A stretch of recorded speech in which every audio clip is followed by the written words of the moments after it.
Halo, selamat malam saudara. Anda kembali menyaksikan program Berita Kompas Malam bersama saya Rahmat Ibrahim. Selain 3 informasi tadi, kami juga masih memiliki informasi lainnya untuk menemani malam hari Anda. Langsung saja, kita simak informasi pertama di Kompas Malam hari ini saudara. Diduga korsleting, 4 rumah di permukiman padat penduduk di Menteng, Jakarta Pusat terbakar.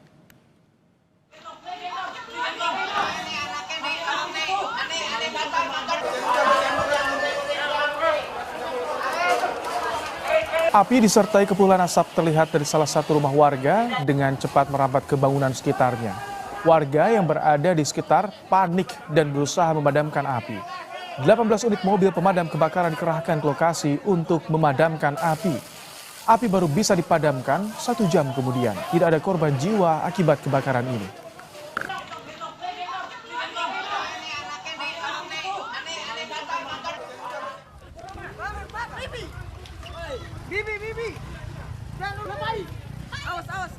Kebakaran juga terjadi di 14 rumah di Kampung Nelayan, Kelurahan Usapa, Kupang, Nusa Tenggara Timur. Akibatnya, warga mengungsi ke rumah tetangga hingga posko selesai dibangun. Banyaknya bangunan semi permanen membuat api dengan cepat merambat ke bangunan lain. Diduga, api berasal dari korsleting di salah satu rumah yang ditinggal kosong penghuninya. Tidak ada korban akibat kebakaran ini.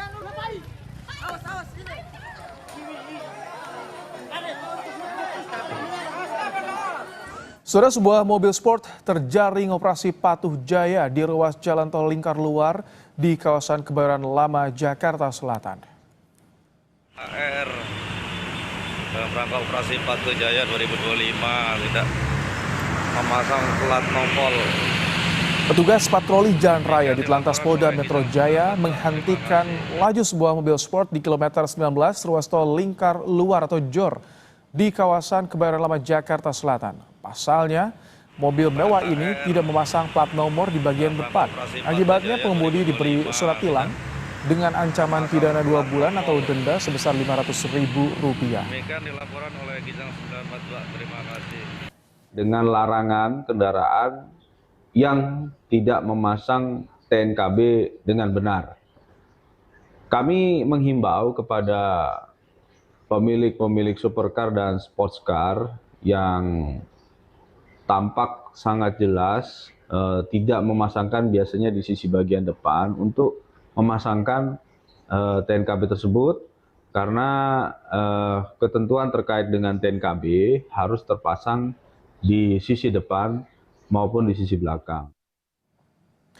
Kita ke sorotan berikutnya, Saudara. Presiden ke-7 Republik Indonesia Joko Widodo diperiksa sebagai saksi pelapor di Mapolresta Solo terkait kasus dugaan pencemaran nama baik tudingan ijazah palsu yang dilaporkan ke Polda Metro Jaya.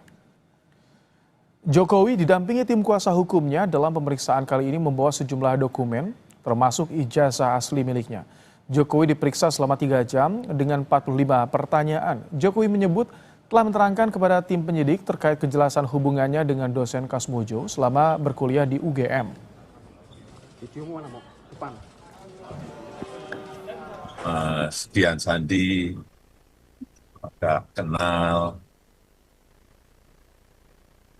kapan pernah bertemu, apakah saya yang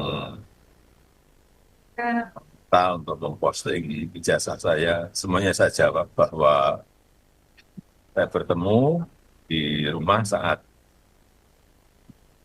Dian Sandi silaturahmi dan meminta maaf karena telah memposting ijazah S1 saya mengenai Pak Insinyur Kasmojo. Sampaikan bahwa beliau itu adalah dosen pembimbing saya, dosen pembimbing skripsi, memang bukan Pak Kasmojo tapi Profesor Dr. Ahmad Sumitro. Jokowi diperiksa secara bersamaan dengan 10 saksi lain soal kasus yang sama. Mereka diperiksa di ruangan yang disiapkan khusus di Mapolresta Solo. Pemeriksaan ini merupakan penjadwalan ulang usai sempat ditunda atas permintaan Jokowi karena alasan kesehatan.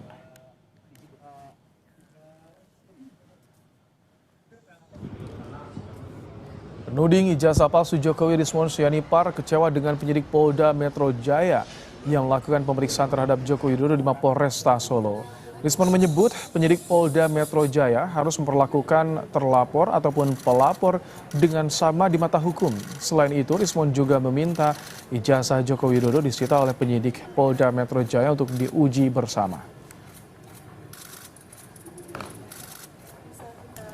Kecewa ya, karena Pak Jokowi yang melaporkan kami ke Polda Metro Jaya, harusnya beliau yang lebih konsisten memenuhi panggilan tersebut untuk diperiksa di Polda Metro Jaya. Ya kalau memang mau diperiksa di Polresta Solo, harusnya melaporkannya di Polresta Solo. Jadi ini kami merasa ada tidak adanya persamaan di depan hukum, equality before the law harusnya. Dan itu harusnya ijazah tersebut harus disita dan diuji bersama di Polda Metro Jaya, bukan hanya pengakuan ditunjukkan ke penyidik. Usai pemeriksaan, kuasa hukum Jokowi Yakub Hasibuan mengatakan alasan ijazah Jokowi disita untuk menjawab permintaan pihak yang menginginkan Jokowi menunjukkan ijazahnya ke publik. Tetapi ijazah itu akan ditampilkan hanya di persidangan. Yakub juga bilang belum ada informasi dari penyidik soal penetapan tersangka dari kasus ini. Jadi nanti, karena masih banyak orang kan yang bilang tunjukkan dong, tunjukkan. Masih khususnya pihak sana mengatakan tunjukkan. Ya, dengan ini sudah resmi disita dan ini sejalan dan konsisten dengan yang selalu kami sampaikan bahwa nanti di persidangan akan ditunjukkan. Jadi tinggal tunggu aja tanggal mainnya. Jadi untuk sekarang bersabarlah. Kami belum mendapatkan informasi apakah ada tersangka, sudah ada tersangka atau belum. Namun kami juga pahami karena penyidikannya juga baru dimulai, Pak Jokowi juga baru diperiksa sebagai pelapor di tiap penyidikan, ya mungkin akan membutuhkan proses lagi. Usai diperiksa polisi, ijazah SMA dan sarjana milik Jokowi disita untuk kepentingan penyidikan.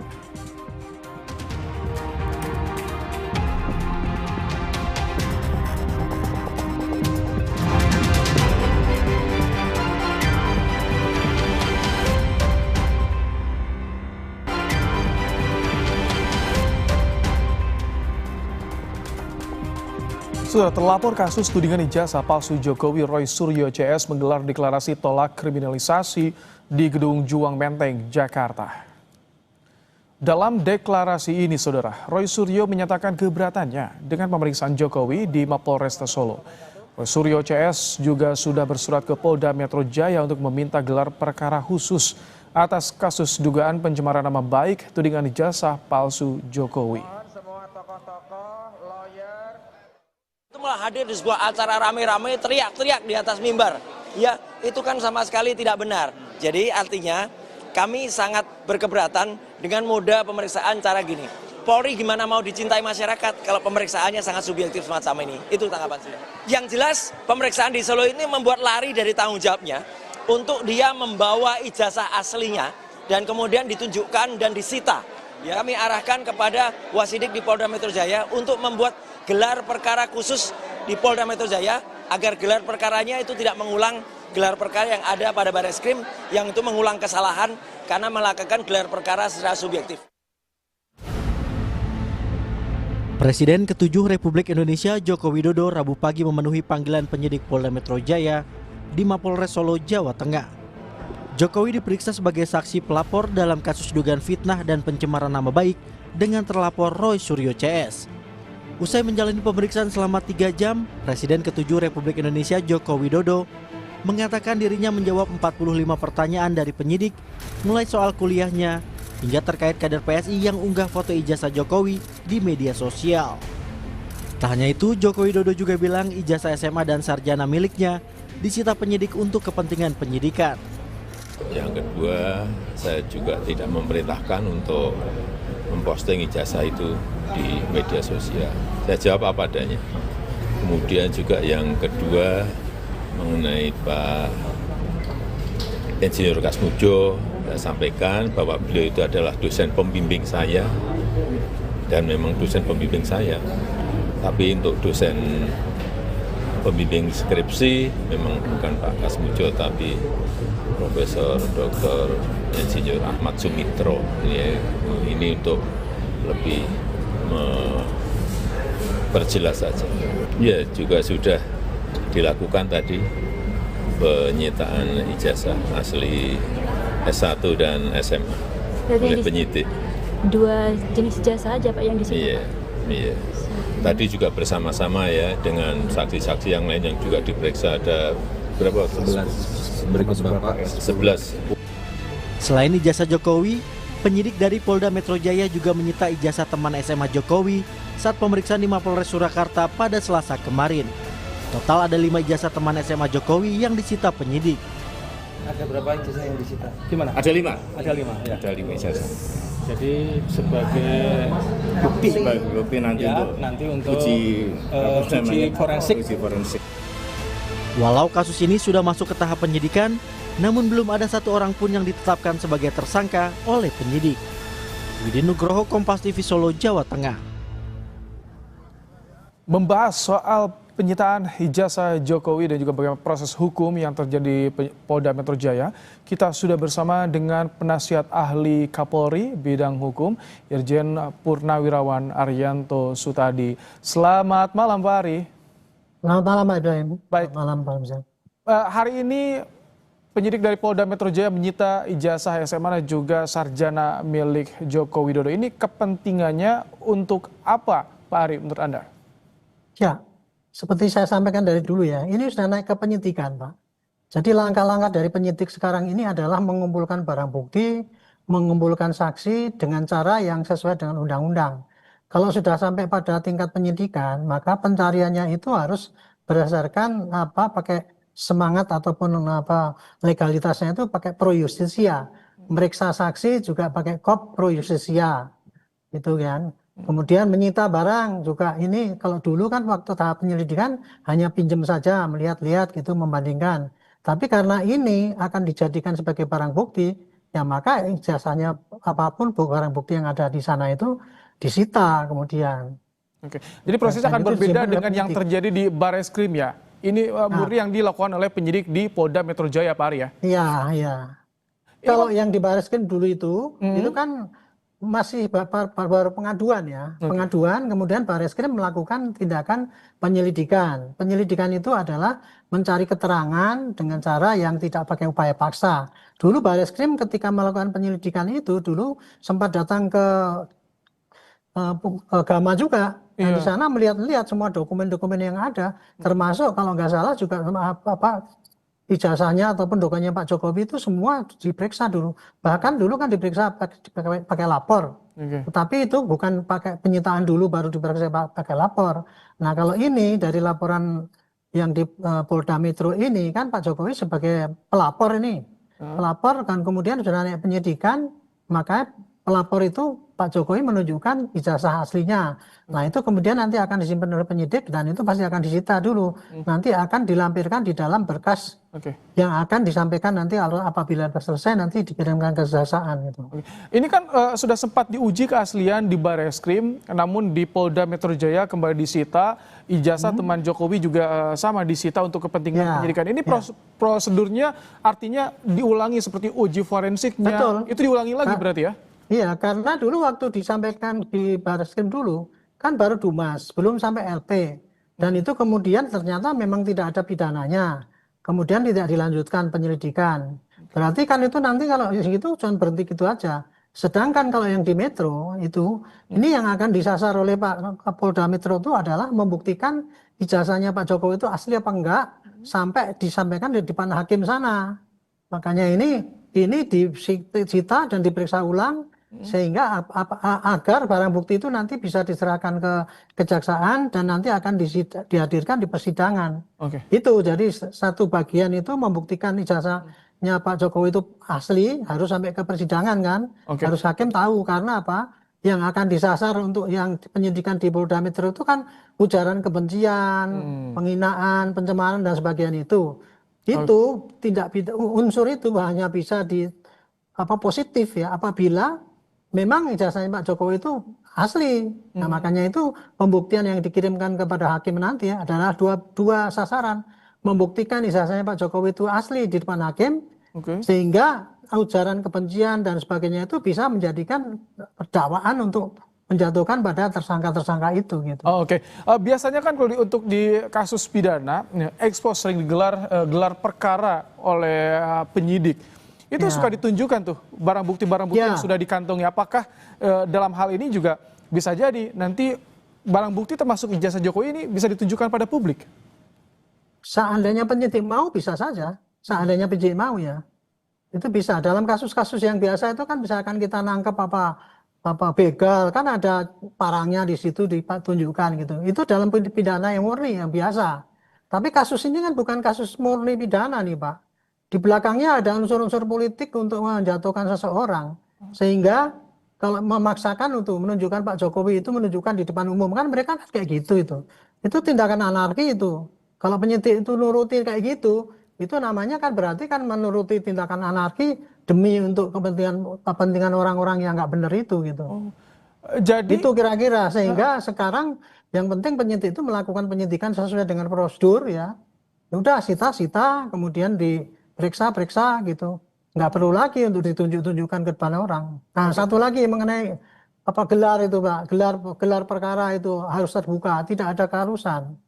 Tapi kalau untuk menjamin ke transparansi kemarin itu waktu di Bareskrim, karena apa? Karena waktu itu kan mau dihentikan. Makanya saya bilang ini karena mau dihentikan, maka tidak ada kesempatan lagi untuk menunjukkan ijazah itu di depan umum atau di depan hakim kan gitu. Makanya saya waktu itu menyarankan dilakukan gelar perkara terbuka. Nah, tapi kan ditanggapi oleh mereka bahwa seakan-akan itu harus. Kalau tidak itu berarti melanggar aturan. Bahkan kemarin sudah digelar pun sekarang minta digelar ulang lagi. Itu kan kayak itu mereka itu, saya kasihan dari mereka itu ya. Mereka itu sangat bersemangat dengan menggebu-gebu, dengan menerangkan pada rakyat bahwa prosedurnya seperti ini. Padahal mereka sendiri itu nggak ngerti hukum sama sekali itu. Kalau permintaan soal gelar perkara khusus Pak Ari, ini bagaimana? Dan juga tadi dipertanyakan soal pemeriksaan dilakukan di Mapolresta Solo. Ya, nah mengenai pemeriksaan itu ya, penyidik itu mau memeriksa di mana-mana tuh bebas saja. Yang dicari yang adalah kemudahan kan banyak saksi yang ada di Solo itu tadi. Jadi bukannya hanya Pak Jokowi doang kan yang diperiksa, sekalian ya saksi-saksi yang ada di sana, penyidik ke sana kemudian memeriksa. Itu periksa itu mau diperiksa di mana saja nggak ada larangan. Bahkan saya sendiri waktu masih dinas itu ya, kalau memeriksa seorang keberatan orangnya nggak bisa, kita periksa di rumahnya juga bisa. Yang penting memenuhi syarat, tidak ada pemaksaan. Dan yang disampaikan itu tidak bohong, tidak dikarang-karang, itu nilai daripada pemeriksaan atau penyidikan. Gitu. Jadi tidak ada larangan, tidak ada keharusan. Itu tadi kan Pak itu bantah, wah ini tidak adil.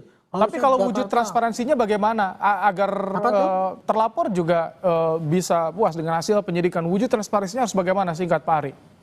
Maksudnya wujud transparansi apa? Dari proses penyidikan yang dilakukan oleh penyidik Polda Metro Jaya nantinya ketika dipertanyakan. Ya, penyidik Polda Metro Jaya sepanjang dia melakukan penyidikan secara profesional, dia meriksa penyidik itu didampingi oleh pengacara dan kemudian ada rekamannya dan kemudian itu nanti bisa hasilnya itu bisa disampaikan kepada jaksa dan kemudian pada hakim, itu sudah wujud transparan. Dia tidak harus meriksa dilihatin oleh yang terlapor atau pelapor. Itu kan arti harafiah dari transparansi. Tetapi kalau dalam penyidikan itu tidak ada keharusan penyidik itu menyampaikan pada rakyat ini loh yang sudah saya kerjakan. Tidak, gitu. Tidak ada. Baik, terima kasih penasihat ahli Kapolri bidang hukum Irjen Purnawirawan Arianto Sutadi telah bergabung di Kompas malam hari ini. Terima kasih Pak Ari. Setelah Menteri Hukum Supratman Andi Aktas bicara soal permintaan ex-anggota TNI AL Satria Arta Kumbara yang ingin kembali jadi WNI setelah bergabung di militer Rusia. Menkum sebut ajukan permohonan ke Presiden.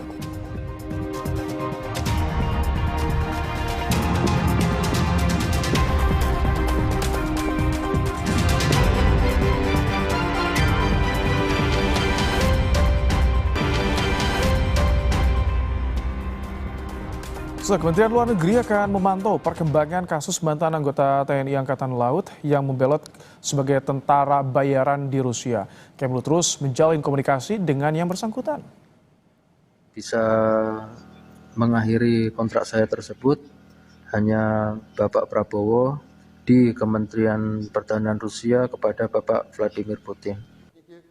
Juru bicara Kemenlu, Roliansyah Sumirat menyatakan Kemlu terus memantau kondisi mantan TNI AL bernama Satria Arta Kumbara melalui Kedutaan Besar RI di Moskwa. Namun Roy menegaskan mengenai status kewarganegaraan Satria Arta di luar kewenangan Kemenlu RI. Dalam pesan singkat yang diterima Kompas TV, saudara, Roy bilang, Kementerian Luar Negeri melalui KBRI Moskwa tetap memantau keberadaan dan melakukan komunikasi dengan yang bersangkutan. Mengenai status kewarganegaraan yang bersangkutan, hal tersebut menjadi ranah kewenangan Kementerian Hukum.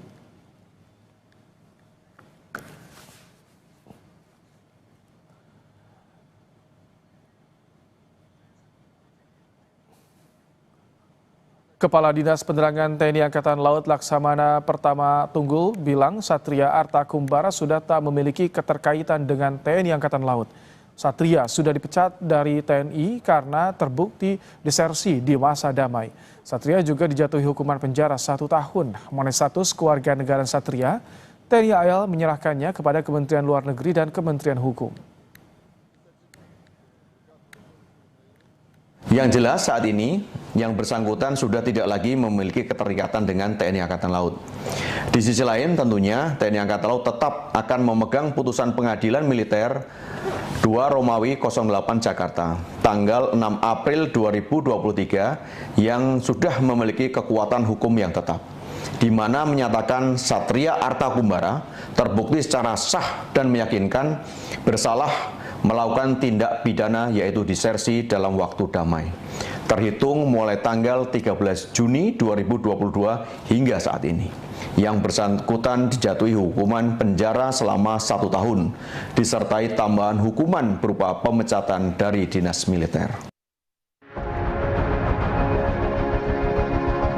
Satria Arta Kumbara, mantan prajurit TNI Angkatan Laut, membuat publik tersentak usai berkeinginan kembali ke Indonesia.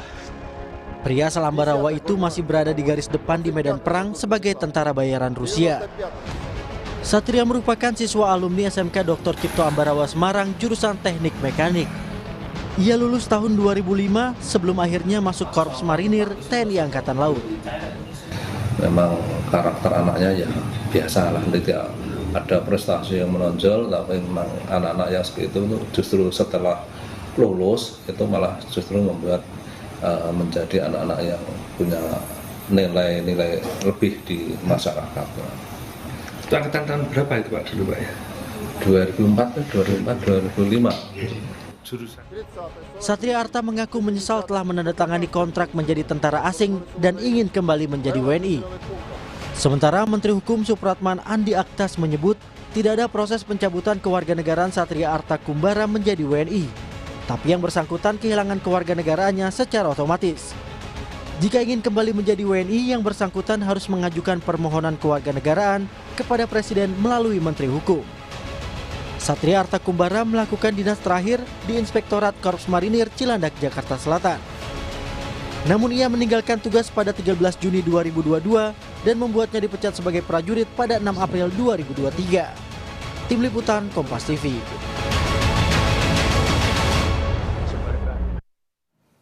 Informasi berikutnya, saudara, Polda Jawa Barat telah mengambil alih penyelidikan kasus tewasnya 3 orang di acara pernikahan putra Gubernur Jawa Barat di Garut. Kompolnas akan mendalami dan memantau langsung proses penyelidikan kasus ini. Kompolnas akan melakukan pendalaman dan pemeriksaan secara langsung untuk mengetahui adanya kelalaian atau tidak dalam kericuhan di pesta pernikahan anak Deddy Mulyadi. Jika diperlukan, Kompolnas tak menutup kemungkinan akan memeriksa Gubernur Jawa Barat Deddy Mulyadi, termasuk anak dan menantunya. Kita lakukan pendalaman terlebih dahulu. Nanti kemungkinan kita akan melakukan pemantauan langsung ke Polda Jawa Barat dan kita lihat nanti apakah diperlukan ke TKP di Garut. Tentu semuanya tergantung hasil pendalaman Kompolnas atas informasi yang itu menjelaskan fakta-faktanya seperti apa, apakah ada dugaan kelalaian atau tidak.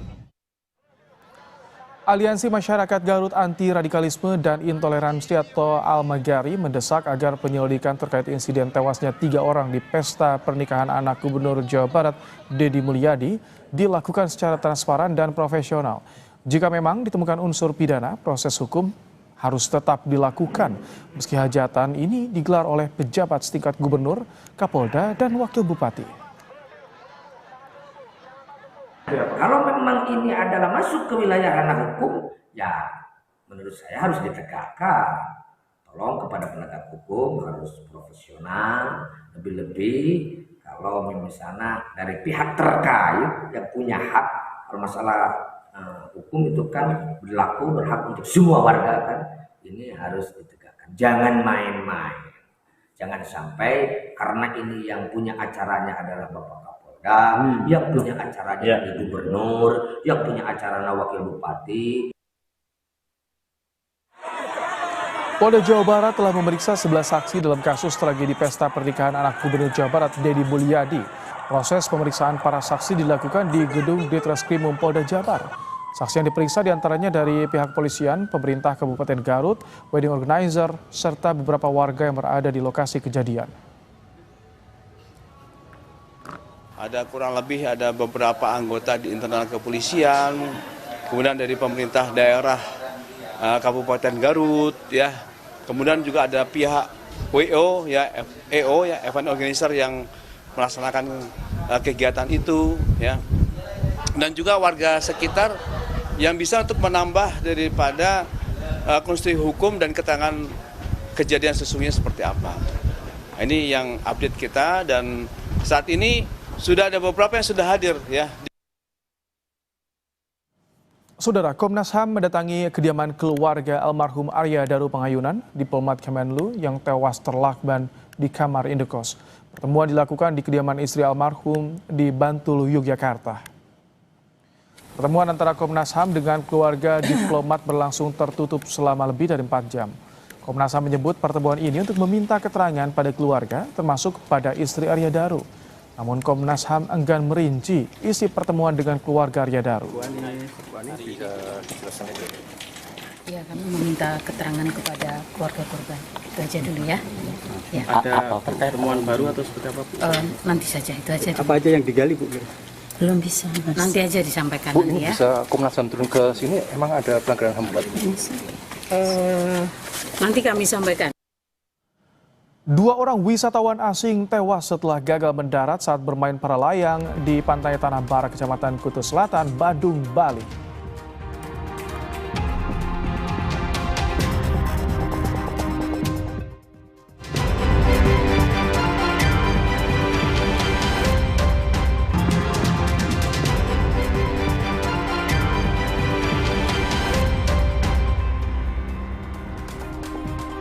Dua wisatawan asing tewas setelah gagal mendarat saat bermain para layang di pantai Tanah Bara, Kecamatan Kuta Selatan, Badung, Bali.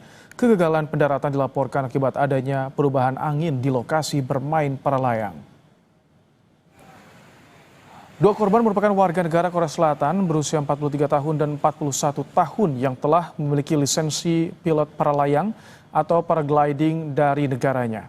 Mereka jatuh di laut dengan jarak sekitar 4 meter dari tepian pantai dalam insiden 17 Juli lalu itu.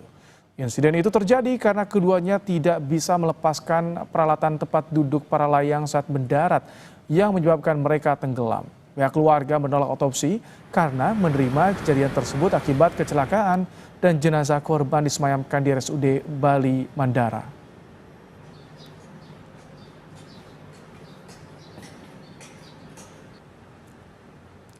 Tim SAR gabungan melanjutkan pencarian 2 korban hilang akibat kebakaran KM Barcelona 5 di perairan Talise, Minahasa Utara.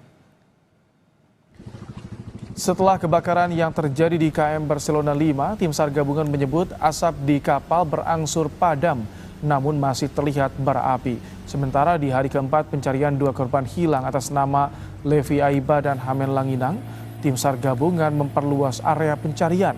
Tim SAR gabungan mengerahkan 4 tim di lokasi pencarian termasuk di sejumlah pulau. Untuk sementara Basarnas menyampaikan pencarian akan dilakukan hingga 7 hari.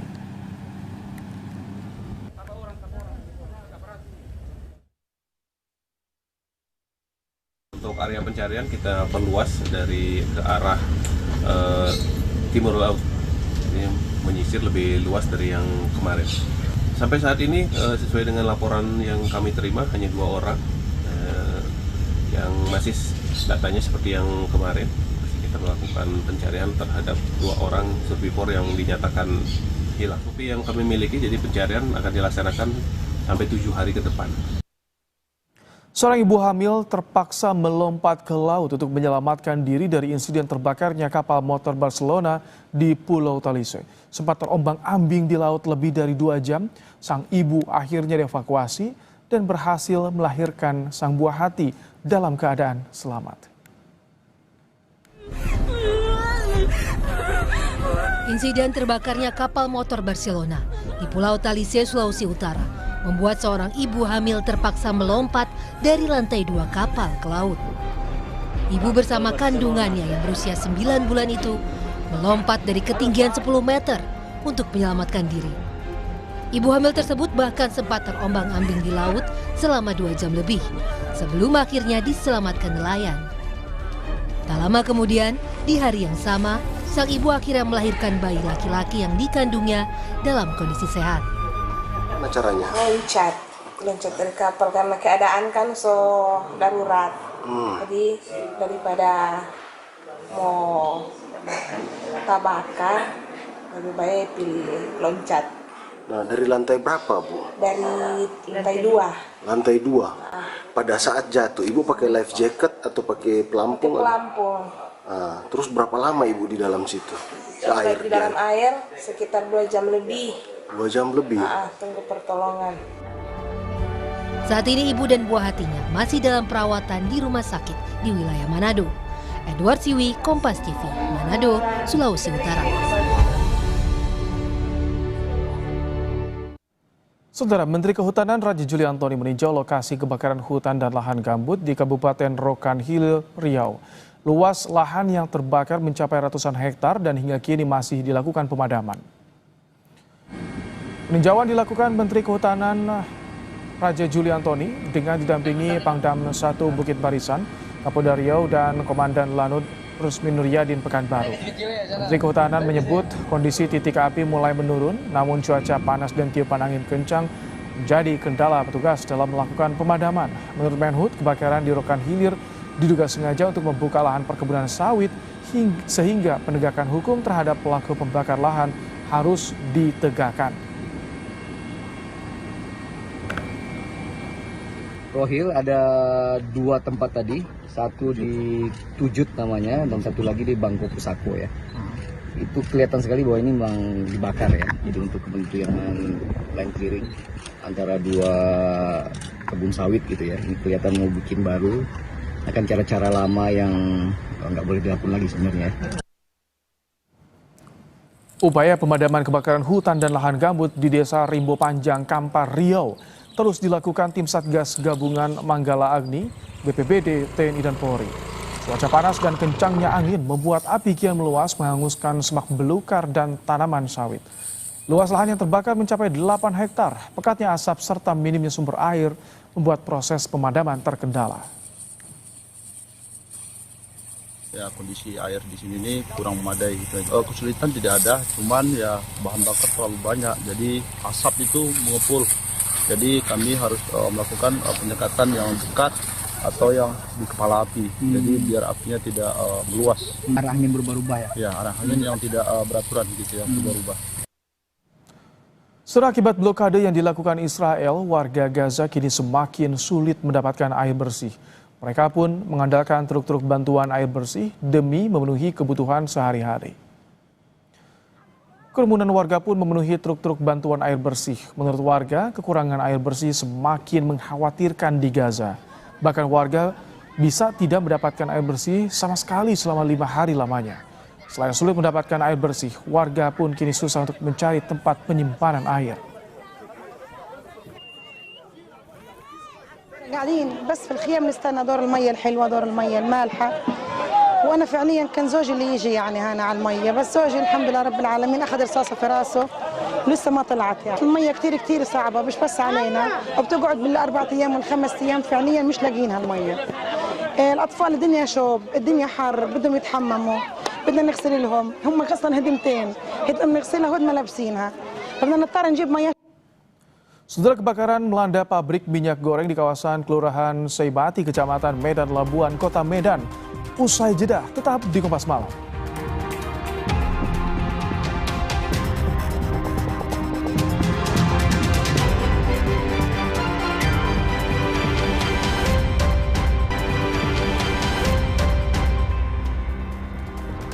Saudara, kebakaran melanda pabrik minyak goreng di kawasan Kelurahan Seimati, Kecamatan Medan Labuan, Kota Medan. Api dengan cepat membesar dan membakar gedung pabrik. Diduga api berasal dari gudang karton yang digunakan untuk mengemas produk lalu menyebar ke bagian lain. Menurut Kapolsek Labuan, Kompol Tohap Sibuya, pihaknya menerima laporan sekitar pukul 16 waktu Indonesia Barat dan langsung menghubungi pihak pemadam kebakaran. Hingga malam, petugas pemadam kebakaran dari Pemkot Medan masih melakukan proses pemadaman.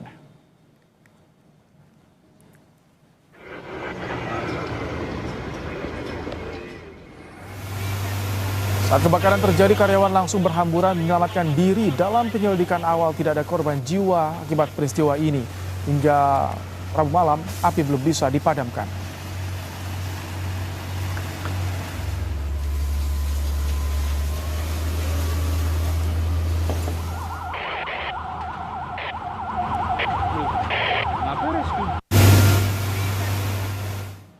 Saudara, informasi tadi menjadi penutup sajian Kompas Malam hari ini. Dan jangan lupa, cukupi kebutuhan air mineral Anda setiap hari dan rasakan kesejukannya. Saya Rahmat Ibrahim, terima kasih, sampai jumpa.